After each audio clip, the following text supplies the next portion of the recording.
Hey there, Al Perhacs, and I want to share some things with you. This is the last video that I'll shoot in 2025. At least I think it is anyway. I sent an email the other day and I said, are you ready for 2025? And here's the deal, whether you're ready or not, it's coming. And this is the perfect time, these next couple days, and even really the next week, is really to crystallize your thinking on what you want to accomplish. Now, you could certainly work with me as your coach or your mentor, and we can put together a vision, a strategy, and all of the things that you need in order to make that happen, the accountability to pursue that, obviously. But I want this video to be something for somebody that says, I'm not really willing to make that commitment. So I'm going to give you some tips that you can immediately use, but they're only helpful if you use them. But that's true with everything that I teach. I've got a treasure trove of curriculums, courses, methods that run the gamut from business mindset to very esoteric concepts. And I want you to know that they all integrate perfectly regardless of where you're at. Doesn't matter if you're an executive, an entrepreneur, an athlete, or even if you're someone that is really looking to, hone their esoteric skills, right? So the number one question is, and this probably gets overused a lot, is transform. I call it transform 25, right? 2025. Transform. What does that look like to you? And if you'll just sit down, meditate, or even just take some time to contemplate and say, where do I want to be next year at this time? And again, it really just is, it's a question that even if you were at a party and somebody said, what do you want to accomplish in 2025? What would you say? I want to lose 20 pounds. I want to get in better shape. I want to earn more money. Well, how much more money? What does that mean? Do you want to change careers? What does that mean? Because there's the entry level question. And then there is the question that goes into the depth of it, right? You need to know the outcome. If you don't have an outcome, then what are you shooting for? And this is the perfect time to year to do it. And you should look back on 24 and say, what did I accomplish? What did I not? Was I all in? Right? I always say go all in. Do you want to go all in 25? What does that mean to you? You may have never gone all in for anything in your entire life. And now here's this guy saying you need to go all in. Going all in means you go forward and you kind of burn the ships. Now, you've probably heard that analogy that the captain of the fleet, once they got on the land, he sent back a certain number of people and said, go burn the ships. And they said, why would we burn our ships? He says, because we win, we go back in their ships, or we don't go back at all. I don't know if that's a true story. It's a great analogy though, but it's really how you look at it. So what do you want to do in terms of your skill sets, in terms of maybe learning some esoteric skills? When I first got started in this, that's all I was all about. Even though I was in sales and marketing and technology, I really spent a lot of time honing my esoteric skills back 30 years ago. And I spent hours a day exercising, meditating, doing chi exercises, practicing my hypnotic influence. I mean, I was like a machine. Immersion, again, immersing into something to get good at it. Putting in the flight time, going all in. Are you going to go all in? You have to have the desire, called outcome or desire, burning desire. And you got to have a strategy or a plan. What is your plan? I spoke to somebody the other day and they said, I just hate my job. And I said, okay, well, let's talk a little bit about that. When you say you hate your job, why? Why do you hate it? Is it not paying you enough money? No, it's not that. It's, it was all these other things. The process, some of the people. And I said, well, what do you want to do about it? What's the plan? What's the strategy? Oh, maybe it's not that bad. Okay. Now here's the thing is that if you say that, you say one thing and then you say the other, you're contradicting yourself. Which is it? Because maybe it isn't that bad. And this person could keep doing what she wanted to do.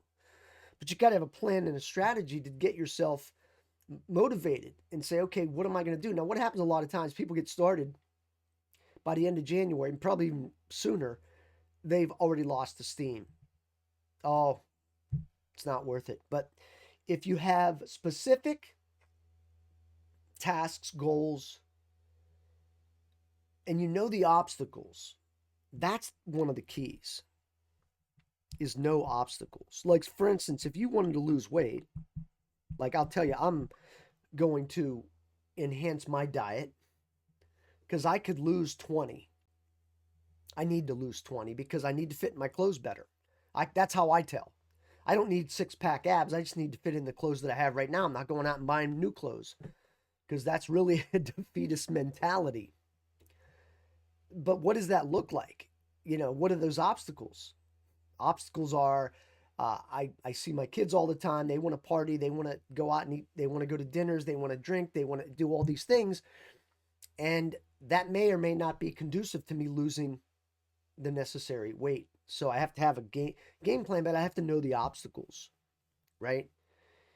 But the biggest thing is flight time. If there's anything that I could impress upon you, and I've said this for years, so I mean, I don't think I need to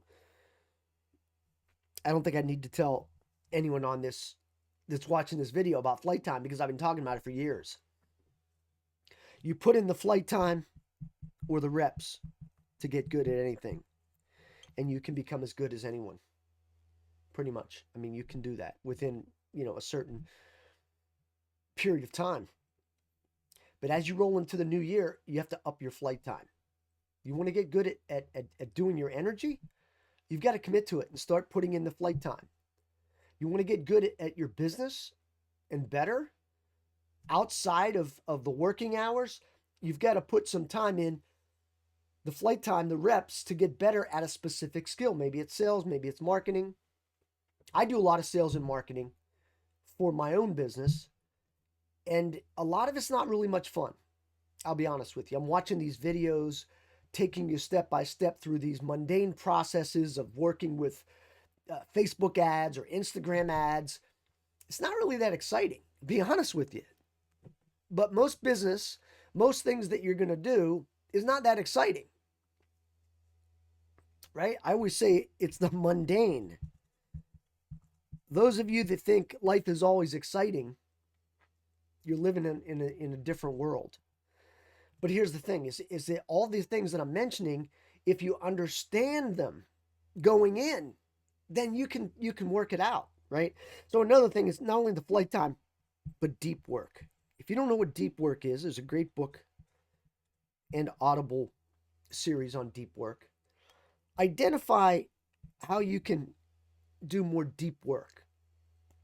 Deep work is identified as work that you get immersed into for given periods of time, maybe 2 hours, 3 hours. There's a max of where you can really do deep work in an entire day. You might work 8 hours a day, but maybe only 2 hours of that 8 is really deep work. So how do you then take that deep work and make it the most effective and get more out of it? And again, when I say work, it could be doing your household chores, your laundry. It could be going to school.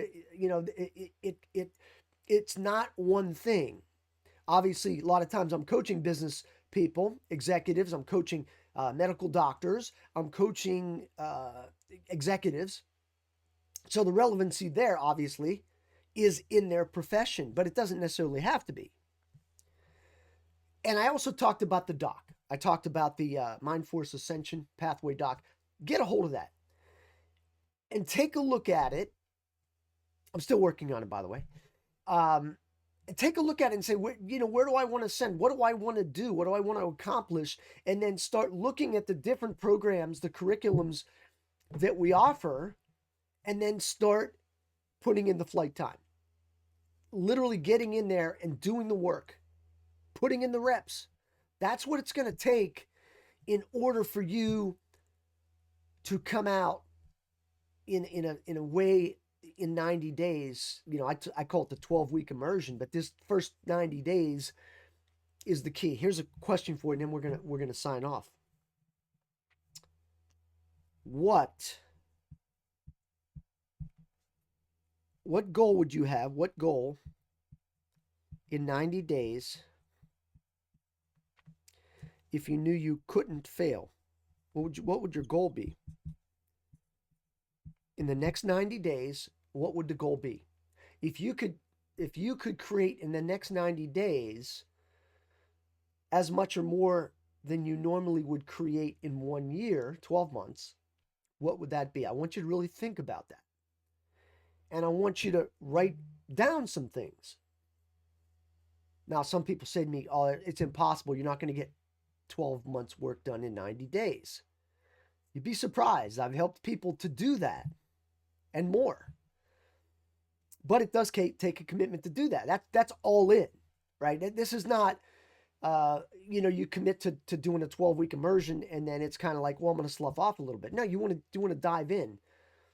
And for 90 days, you become committed to a goal that changes your life, whether it's physiological, emotional, or whether it's financial. You can do it in all of those realms, but it'll be tough because you got a lot of stuff going on, right?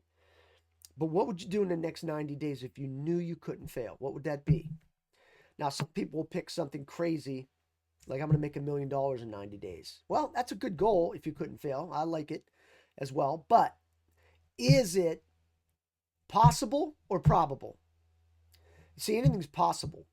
Anything in this world is possible. But not everything is probable, given the time frame, given the situation, circumstances you're in. Now, if you're in a business where you regularly earn millions of dollars or hundreds of thousands of dollars, then earning $1 million in the next 90 days might be a stretch, but it might not be out of the realm of possibility. If you're starting at ground zero, you don't have any really business experience and you're going to go from zero to $1 million, not very probable. It's possible, but you better have a good game plan and you'll be very tired at the end of that 90 days. You see, that's how you have to look at it, right? You want six-pack abs, but you're 100 pounds overweight? That's not going to happen in 90 days. But if you're 20 pounds overweight, yeah, you could do that. No problem. You could be ripped in 90 days. I did it when I was bodybuilding. I would take 8 to 12 weeks to get ripped, shredded, right? It was a commitment. It was not fun. It was painful. It was denying myself all of the good foods that I enjoyed. And it was living a life of deprivation because I wasn't eating what I wanted to eat. Anyway, that's talk for another day. But I wanted to share this with you as you go forward into 25. Think about some of these things. Put together yourself a strategy. If you want to talk to me, I'm happy to spend 20 minutes with you if I have the time. If you want to book a deep dive call, you can do that as well. But the fact of the matter is, get somebody to eyeball what you're doing. See if it's smart. If it is, let's plan it out, let's execute, and then review it. The old plan, do, review. Anyway, it's been great talking with you. Great sharing. Happy New Year. And I'll speak to you on the other side. So long.